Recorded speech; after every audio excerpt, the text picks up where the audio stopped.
अब हम next part में देख रहे हैं कि अब हम इसमें देखेंगे कि हम इस फंक्शन को करेंगे कैसे, हम इसके आगे इसको बढ़ाएँगे कैसे। तो हमारे पास में फंक्शन के लिए मेन 3 चीज़ थी, एक तो पोज़ीशन थी, एक लिमिट थी और एक कंडीशन सम, काउंट जो भी ये कंडीशन वेरिएबल है, बट ये कंडीशन और ये कंडीशन फिक्स्ड है। तो अब हम इसको समझेंगे कि आगे कैसे कर सकते हैं। इसके लिए हम एक ड्राई रन केस रन कर लेते हैं। जैसे हमें एक फंक्शन दिया गया है 20, एक सिंपल सा केस लेते हैं 20। अब हम फाइंड कर रहे हैं 20 तक के नंबर ऐसे जिनका सम फो 5 हो, ठीक है। तो अब हम स्टार्ट करेंगे पोजीशन से। सबसे पहली पोजीशन 0, 1। हम ये ड्राई रन कर रहे हैं। तो ड्राई रन के पहले हम कोड का वो पार्ट लिख लेते हैं जो सबसे ज़रूरी था। क्या-क्या ज़रूरी था? एक तो पोजीशन ज़रूरी था और दूसरा क्या ज़रूरी था? लिमिट ज़रूरी थी। लिमिट है कि नहीं है ये बात ज़रूरी थी। तीसरा कंडीशन यानी सम। तो 3 चीज़ सबसे इम्पोर्टेंट होती है, पोजीशन, लिमिट, सम। तो ठीक है, स्टार्ट इसी से करते हैं। सबसे पहले हमारे पास पोजीशन है 0। पोजीशन 0 है। लिमिट है कि नहीं? बिल्कुल लिमिट है। हम सबसे पहले ही नंबर लिमिट थ्रू स्टार्ट करेंगे। लिमिट में 2 वैल्यू होगी, 0 मतलब लिमिट नहीं है, 1 मतलब लिमिट है।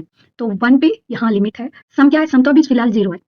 सो हम सबसे पहले पोजीशन 0 पे गए, ठीक है, पहुँच गए। 0 पे देखा हाँ लिमिट है। लिमिट है इसका मतलब हम एक लिमिट तक ले सकते हैं। तो हम नंबर सबसे पहले हम उस स्ट्रिंग को चेक करेंगे। क्या स्ट्रिंग है यहाँ पे? यहाँ पे हमारी स्ट्रिंग है 20।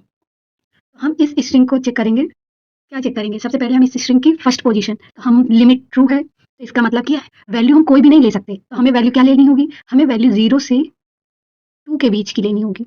लिमिट ट्रू है, हम अपर बाउंड इस लिमिट तक ही ले सकते हैं। तो ठीक है, हम सबसे पहले 0 से 2 के बीच की वैल्यू ले लेते हैं। पहले हम 0 ले लिए, पहले फिर इधर 1 भी ले सकते हैं, 2 भी ले सकते हैं। चलो हमने पहले 0 ले लिया। ये एक रिकर्जन का फंक्शन है, तो इस हिसाब से आप सोचिए कि रिकर्जन है, सबसे पहले 0 को लेके अप्लाई करेंगे। अब आगे बढ़ा, क्या 0 के साथ लिमिट है? ऑफ कोर्स 0 के साथ कोई लिमिट नहीं होगी क्योंकि अब हम कुछ भी नंबर डालेंगे तो वो कम ही होगा। तो लिमिट तो यहाँ पोजीशन 1 हो गई, लिमिट क्या हो गई? लिमिट 0 हो गई और सम क्या हो गई? सम तो 0 0 ही दे देगा। ये फंक्शन आ गया। इसका हम एक बार रिकर्जन ट्री के फॉर्म में इमेजिन करते हैं, जो कि हम ट्री बना के दिखाते हैं आपको। तो ट्री का फॉर्म में कैसा हुआ कि पोजीशन 0 है, लिमिट ट्रू है यानी 1 है और सम अभी 0 है। तो अब हमारा लिमिट 1 है, तो हम सिर्फ एक लिमिट तक जा सकते हैं। उसकी लिमिट क्या है? 2 है। तो हम सिर्फ लिमिट तक जा सकते हैं। तो हम अगला पोजीशन 1 होगा और ये हम 0 लिए। इसमें 1 और इधर 2, हम सिर्फ 3 नंबर तक जा सकते हैं क्योंकि लिमिट ट्रू है। अब हम पोजीशन 1 बढ़ गया, अगले पोजीशन पे गए और हमारा लिमिट अब कुछ नहीं है। क्यों? 0 लिया है तो ऑब्वियस सी बात है, कुछ भी इससे कम होगा तो हमारा लिमिट वही रहेगा और सम 0 + 0 0 हो जाएगा। इस लिमिट की वैल्यू हम जब ये लिमिट नहीं है तो हम आगे किसी में लिमिट नहीं होगी, लेकिन अगर लिमिट है तो सिर्फ फाइनल वैल्यू में लिमिट ट्रू हो जाएगी क्योंकि अब 2 के लिए हम लिमिट ट्रू रखेंगे। जब 2 ही मतलब ये बाउंड केस आ गया, अगर 2 ही वैल्यू ले लिए हैं, जैसे 2 ले लिए तो इसके आगे अब डिसाइड करने के लिए भी हमें लिमिट देखनी पड़ेगी क्योंकि ये तो एग्जैक्टली सेम हो गया। अगर हम यहाँ पे 4 ले लेते तो ये तो बड़ी वैल्यू हो जाती, तो रॉन्ग हो जाता। तो हमारा ये फाइनल लिमिट डिसाइड करेगा कि आगे लिमिट जाएगी कि नहीं। सिंस ये लिमिट की वैल्यू है तो यहाँ पे तो लिमिट जाएगी। अगला ये पोजीशन 1 पे पहुंचेगा, लिमिट इसकी ट्रू रहेगी और ये सम क्या हो जाएगा? 2 हो जाएगा। यहाँ पे सम 0 था, इस डिजिट का सम जोड़ के 2 हो जाएगा और यहाँ पे हम लेंगे पोजीशन 1 हो जाएगी, लिमिट नहीं रहेगी, सम क्या हो जाएगा? 0 + 1 1। फिर उसके बाद हम इस अगले केस के तरफ बढ़ेंगे। इसको एक और बढ़ा लेते हैं, 200 दे देते हैं क्योंकि ये बहुत छोटा ट्री केस बन रहा था। अब जबकि यहाँ कोई लिमिट नहीं है तो यहाँ पे वैल्यू किसके बीच में जाएगी? 0 1 2, तो ये पूरी 9 तक जाएगी। समझ आ रही है मेरी बात? अगले वैल्यू के लिए अब इसकी पोजीशन 2 हो जाएगी, सम कुछ और हो, लिमिट नहीं रहेगी क्योंकि लिमिट नहीं आई। जब लिमिट आती है तो उसकी फाइनल वैल्यू में केवल लिमिट जाती है, तो सम इसका फिर से वही हो जाएगा। ऐसे देखेंगे 0 1 2 और ये फाइनल पोजीशन है। 0 ये थी, ये 1 थी, ये 2 थी। अब यहाँ पे डिसाइड करेंगे सम की वैल्यू अगर लेस दैन इक्वल टू 5 है यानी काउंट 1 बढ़ा दो, ठीक है, ये रिटर्न करेगा 1, ये रिटर्न करेगा समथिंग, तो ये आंसर रिटर्न करते जाएंगे। तो ये हमारा पूरा ट्री बन जाएगा। ओके, सो एक और ड्राई रन केस देख लेते हैं। हम नेक्स्ट क्वेश्चन देखेंगे जिसमें हम 32 दिया हुआ है, सम लेस देन 4 के लिए देखेंगे कि हम पहली पोजीशन 0 से शुरू करते हैं। फिर हम यहाँ पे लिमिट ट्रू थी तो हम सिर्फ 3 तक गए, 0 1 2 3।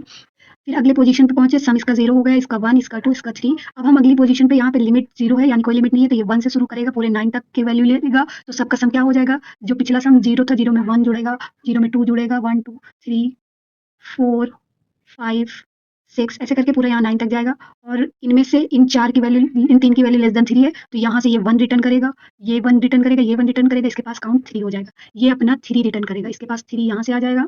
फिर अगला 3 देखेगा, इसके लिए भी कोई लिमिट नहीं थी तो इसने भी अपनी वैल्यू 0 से पूरी 9 तक ली। फिर यहाँ पे 0 भी था तो ये 4 वैल्यू रिटर्न करेगा। ओके, सो ये 4 रिटर्न करेगा। यहाँ पे भी 0 1 2 3, तो यहाँ पे इसका सम 1 0 प्लस 1 प्लस 0 1 1 प्लस 2 3 1 प्लस 1 2, सो ये पूरा 10 तक जाएगी वैल्यू। तो यहाँ से इसको लेस देन 4 कितने मिलेंगे, इसको भी 4 वैल्यू मिलेगी, तो यहाँ से भी ये 4 आ जाएगा। फिर अगले यहाँ आएंगे 2 के लिए भी सिमिलर सा होगा।